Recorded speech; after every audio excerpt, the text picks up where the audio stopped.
내가 말하기를 주님 내가 주를 믿는 사람들을 가지고 회당에서 때리고 또 주의 증인 스데반이 피를 흘릴 때에 내가 곁에 서서 찬성하고 그 죽이는 사람들의 옷을 지킨 줄 그들도 아나이다. 나더러 또 이르시되 떠나가라 내가 너를 멀리 이방인에게로 보내리라 하셨느니라. 아멘. 사도행 22장 전체를 볼 건데 21절까지 우선 읽었습니다. 자, 오늘 말씀 제목 다 같이 읽겠습니다. 시작. 패하는 자 같으나 승리하는 자. 패하는 자 같으나 승리하는 자 누구에게? 바울에게? 저와 여러분 이야기예요. 그리스도인들 이야기예요. 자, 예루살렘에서 2000년 전에 예수님께서 골고다 언덕에 십자가를 메고 올라가셔서 죽으셨습니다. 사람들 사이에 많은 말들이 끓었습니다. 야, 메시아라더니 결국은 죽었구나. 그런데 며칠이 되지도 않았는데 예수님이 부활했다는 소식이 온 성에 또 퍼졌습니다. 많은 사람들이 혼란에 빠졌고 많은 사람들이 이것 가지고 들끓기 시작했습니다. 그때에 방 안에 숨어서 꼼짝도 못하고 있었던 제자들이 길거리에 나오기 시작합니다. 그리고 겁없이 예수님이 다시 사셨다고 외치기 시작합니다. 사람들은 그 말을 듣고 모여들기 시작했습니다. 이것을 보면서 이 예루살렘에 있는 관원들과 제사장들이 더 이상 안 되겠다. 당황스럽고 또 한탄해서 또 분개하는 마음이 있었죠. 그때에 사울이라고 하는 청년이 있었습니다. 그를 앞장 세우기로 마음먹었습니다. 의협심이 강한 이 사울이라고 하는 청년을 앞장 세워서 예수를 따르던 사람들을 소탕하기로 작정을 했습니다.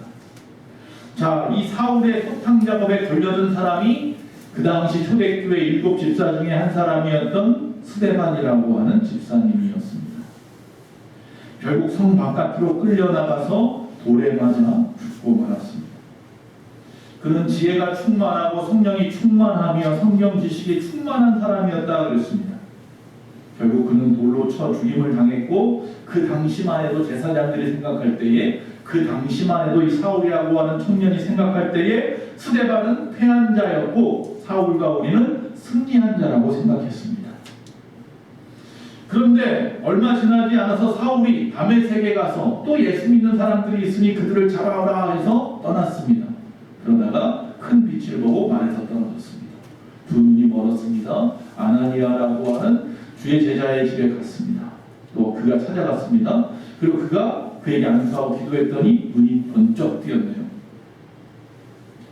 자, 그리고 그 앞에서 복음을 위해서 헌신하기로 작정합니다. 예수님께서 자신에게 하신 말씀, 복음을 전하라 말씀하신 그 말씀을 기억하고 복음을 전하는 자로 완전히 바뀌었습니다. 즉 복음을 전하려고 하는 사람들을 죽이려고 했던 청년이 사울이 바울이 되어서 이제는 완전히 복음을 위해서 자신의 목숨을 내어놓는 자가 되었습니다. 이쯤 되니까 많은 사람들이 깨닫게 됩니다. 한 사람이 생각납니다. 누구? 스데반입니다. 아, 순교자였던 스데반. 그는 패하는 자가 아니었구나. 스데반은 패하는 자 같으나 뭐였습니까? 결국은 승리한 자였던 거죠. 하나님으로부터 쓰임받았다라는 거죠. 왜 신앙생활하는 사람들은 패하는 자 같을까요? 오늘 세 가지만 좀 보려고 합니다. 첫째는 주님의 교훈 때문입니다. 주님의 말씀 때문입니다. 마태복음 5장 35절 39절에 보면 악한 자를 대적하지 말라. 누구든지 내 오른뺨을 치면 네 오른뺨을 치거든 왼뺨도 돌려대라. 오른뺨을 때리면 왼뺨도 돌려서 너도 때려 내놓으라고 말합니다. 이게 누가? 예수님이 그렇게 말씀하세요?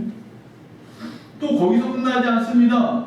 오른뺨, 왼뺨뿐만 아니라 속옷을 가지고자 하는 자에게는 겉옷까지도 내어주라 그랬습니다. 제가 말씀드렸죠? 이스라엘 백성들의 대부분 집이 있지 않다. 그 당시에 겉옷은 이불이에요.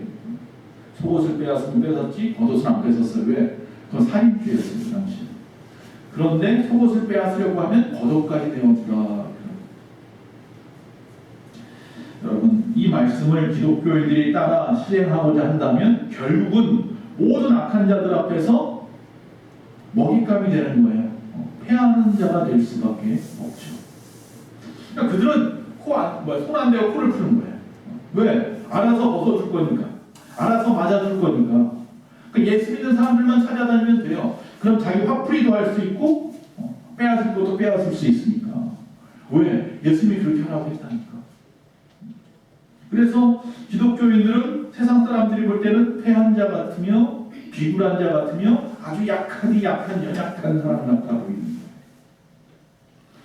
자, 그런데 우리 주변을 돌아보니 정말 하나님 말씀대로 살려면 살 수가 없잖아요. 지금 이 시대도 마찬가지. 얼마나 사기치는 사람이 주변에 많은지, 수많은 폭력들이 많은지, 입에 담기도 부끄러운 폭력들이 이 주변에 얼마나 많이 있습니까? 차라리 그래서 내가 그리스도인으로 살기 위해서는요, 방법이 없어요. 주변에 그런 사람들이 없는 대로 도망쳐서 우리끼리 그냥 숨어 사는 수밖에 없을 것 같았어요. 그런데 주님은 온 천하 만민에게 나아가서 복음을 전하래네. 땅 끝까지 이르서 내 증인이 되라네. 세상에 빛이 되고 소금이 되라고 하네. 야, 이거 어떻게 하라는 거예요 도대체. 세상으로 나아가라고 하시는데 맞으라고 하고 빼앗기라고 하시니. 그래서 내 주변에 나를 괴롭히는 자가 없었으면 좋겠다. 그런 마음으로 하나님 앞에 기도할 수도 있었을 겁니다. 사실 우리 주변을 보면 누구나 좋은 사람과 함께하고 싶어요. 그리고 성격이 사나운 사람, 나쁜 사람하고 함께하고 싶은 사람은 없어요. 그런데 주변에 보면, 손을 꼽아보면 좋은 사람은 손에 꼽힐 만큼 얼마 없고 전부 다 나쁜 사람 같아 보여요. 나를 이용해 먹으려고 하는 사람들, 빼앗으려고 하는 사람들. 그런데 예수님의 말씀의 뜻이 무엇일까요? 예수님도 또 그렇게 사셨네, 보니까.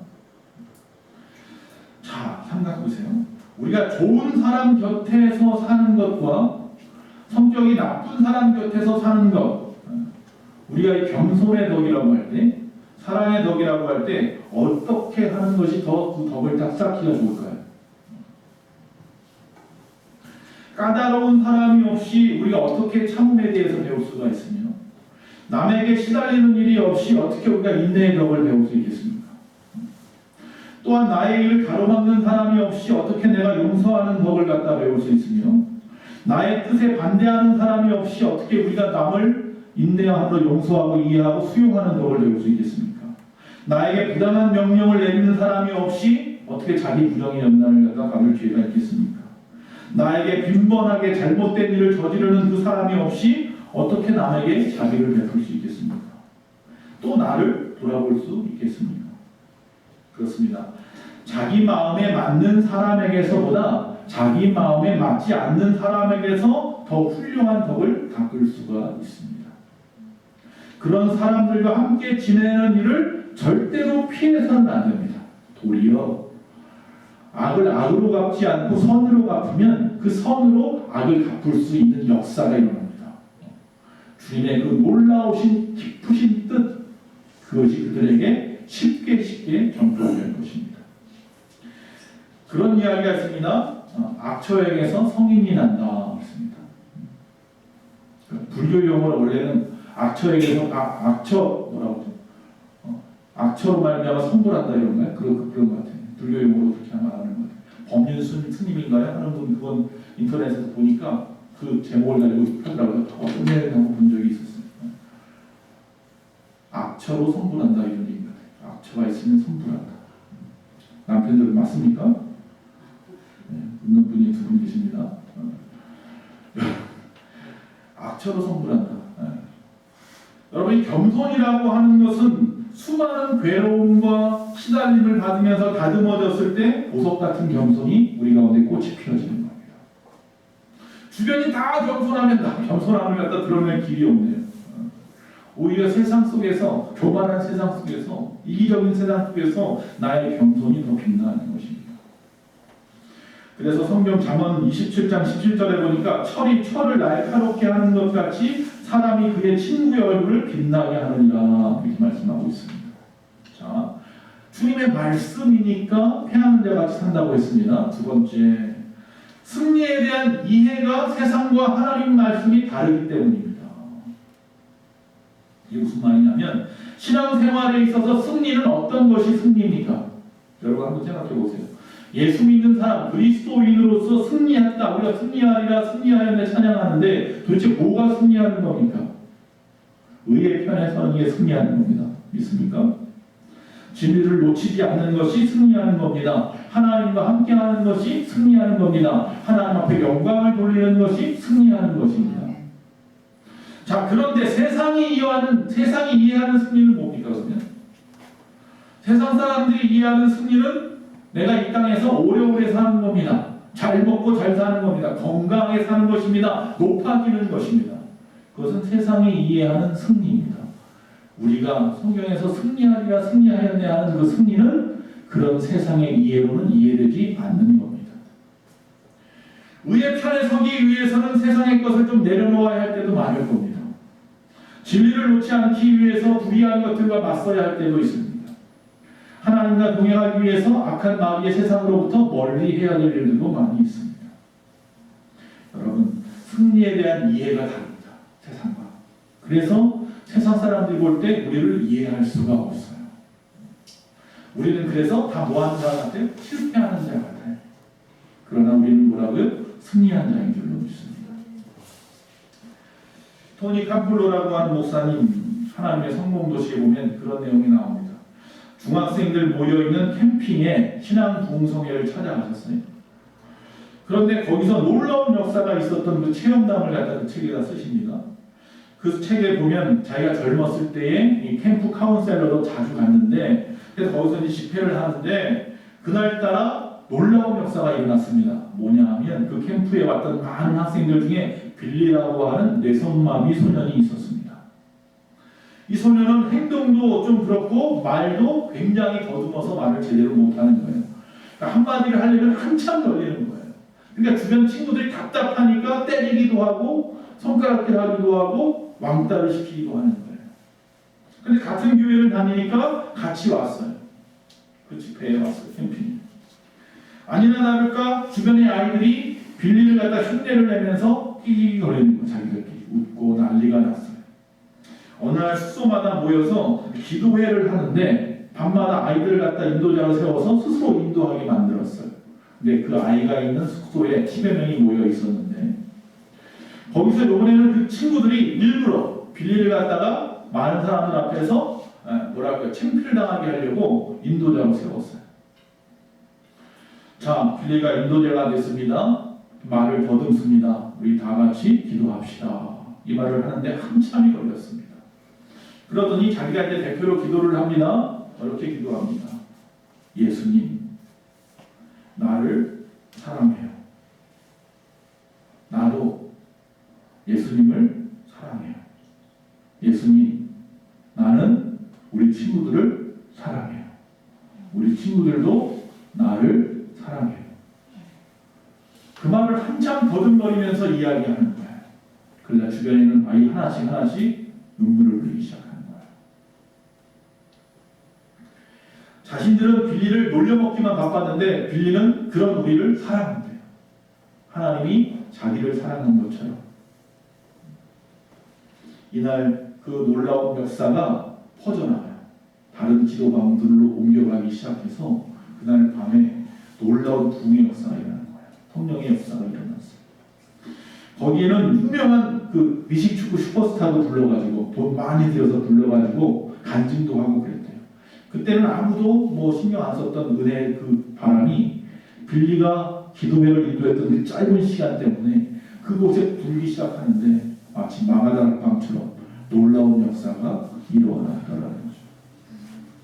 빌리는 뇌성마비이기 때문에 인생의 실패자요 낙오자라고 생각할 수 있는 그때에 오히려 하나님은 빌리를 갖다가 승리자로 성공자로 세워서 모든 사람들을 오히려 부끄럽게 하고 주 예수 그리스도를 온전히 그들에게 증거하는 자로 하나님이 귀하게 사용하셨다는 이야기죠.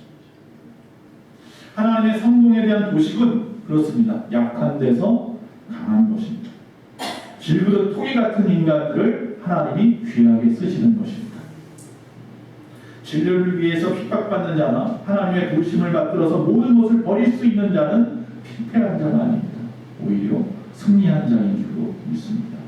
세 번째로 자, 이해하는 것이 다르고 하나님의 말씀 때문에 우리는 패하는 자 같이 산다고 했어요. 세 번째로 위하는 것이 다릅니다. 신앙생활이라는 것은 많은 것을 갖기 위한 생활이 아니고 세상에서 어떤 높은 사람이 되기 위한 사랑이 아니고 오래 장수하기 위한 사랑이 아닙니다. 하나님의 나라를 위하는 것이고 하나님의 의를 위하는 것이고 하나님의 영광을 위한 삶이 신앙생활입니다. 그러니까 즉 우리가 이해하는 것도 다르고 우리가 위하는 것도 다릅니다. 그렇기 때문에 뺏기고 놓치고 핍박을 받으면서도 스데반처럼 죽임을 당하면서까지 하나님의 나라를 위하고 하나님의 의를 위하고 하나님의 영광을 위하는 것이 우리의 삶입니다.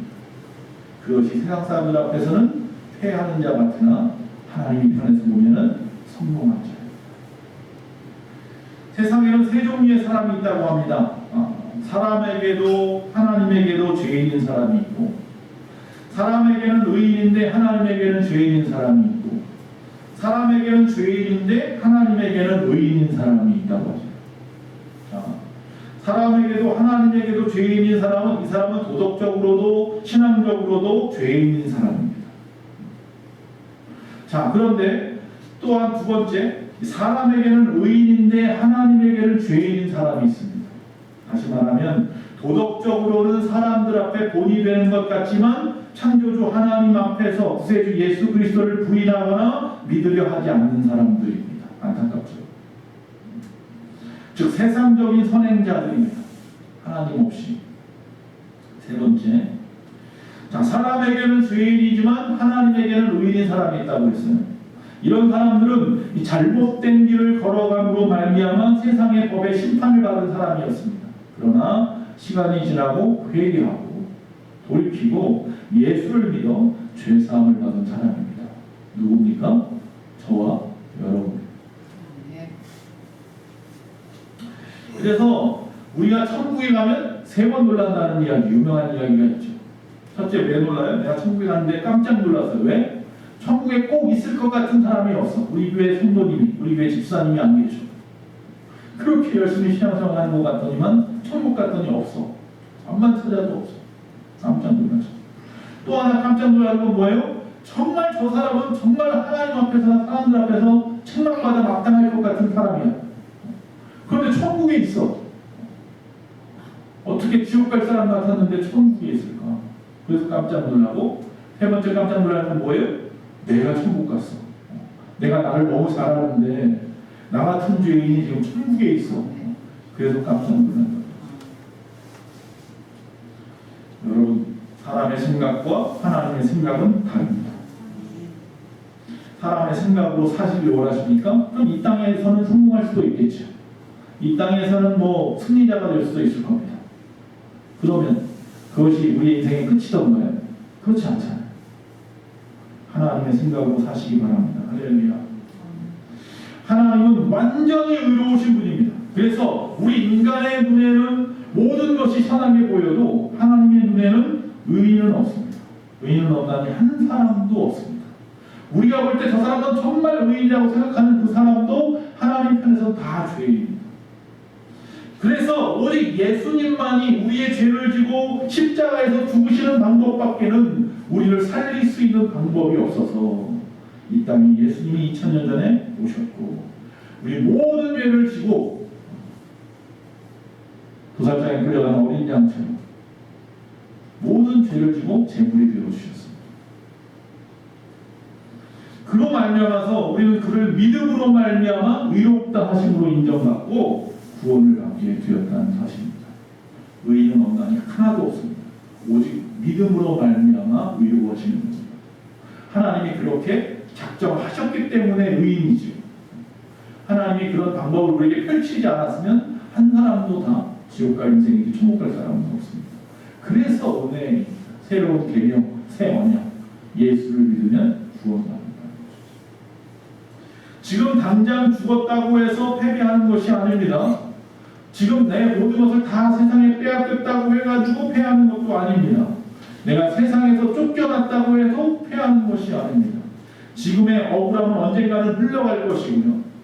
그리고 마지막에 가서 주님 앞에 심판대 앞에 서서 하나님 앞에 잘하였도다 칭찬받는 날이 그날이 마지막입니다.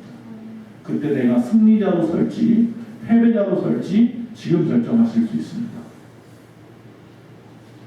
세상 사람들은 오늘 무엇인가를 뺏겼다고, 쫓겨났다고, 죽임을 당했다고 해서 패배했다고 말하지만, 그러나 우리는 의와 함께 운명을 같이 할 사람들이고, 진리와 함께 운명을 같이 할 사람들이고, 하나님과 함께 운명을 같이 할 사람들입니다. 그래서 이 땅의 것이 전부가 아닙니다. 세상 사람들은 우리가 뭐라고 비난할 필요는 없습니다. 그들은 하나님을 모르기에, 영생을 모르기에 세상에 매여 있고 세상 속에서 어떻게든지 잘 살아보려고 노력하는 것뿐입니다. 그럼 우리는 이 세상에 대해서 그런 아무런 어떤 욕심이 없으니까 이 세상에서는 그냥 공부도 대충 하고 게으르게 살고 나태하게 살고 세상 것 다 많이 숨지고 살고 그러다가 나중에 예수만 잘 믿고 천국 가면 되겠나요? 그럼 그 사람은 승리자일까요? 그 사람은 창피한 승리자가 될지도 몰라요. 주님이 우리를 이 땅에 살려주신 이유는, 아직까지 내가 이 땅에 숨쉬고 있는 이유는 사명이 있어서라니까요. 그 사명을 감당하는 일이 이 땅에서 우리의 할 일이에요. 그러니 세상 사람보다 더 열심히 공부하시고 세상 사람보다 더 열심히 일하시고 세상 사람들보다 더 열심히 살아가셔야 하는 거예요. 그래서 예수 그리스도를 세상에 드러내는 빛과 소금이 되어야 하는 거예요. 그러니까 패하는 자, 승리하는 자, 이 부분을 갖다 성경에서 아니면 교회 안에서 이야기하다 보면 많은 사람들이 오해하는 부분이 바로 그 부분입니다. 절대 그러면 안 됩니다. 우리 주님은 십자가에서 모든 것을 이룬 것 같지만 그렇지 않았습니다. 그가 해야 할 모든 일을 하나도 놓치지 않고 정확하게 이 땅에서 이루어 가셨습니다. 잠도 못 주무시면서 먹지도 못하면서까지라도 끊임없이 그 일을 위해서 달려가신 거지 세상을 다 포기한 사람처럼 그렇게 사신 것이 아니에요. 우리 주님이 마지막 십자가에서 죽으시면서 뭐라고 말씀했어요? 가상치를 마지막에 다 이루었다. 여러분, 이 땅에서 주님이 주신 그 사명을 다 이루셔야 합니다. 그리고 주님 앞에 서셔야 합니다. 결국 사흘 뒤에 주님은 부활하셨고 영원한 승리자가 되셨죠. 우리가 그날을 기다리면서 오늘도 패하는 자 같으나 승리한 참된 그리스도인들이 다 되시기를 간절히 축원합니다.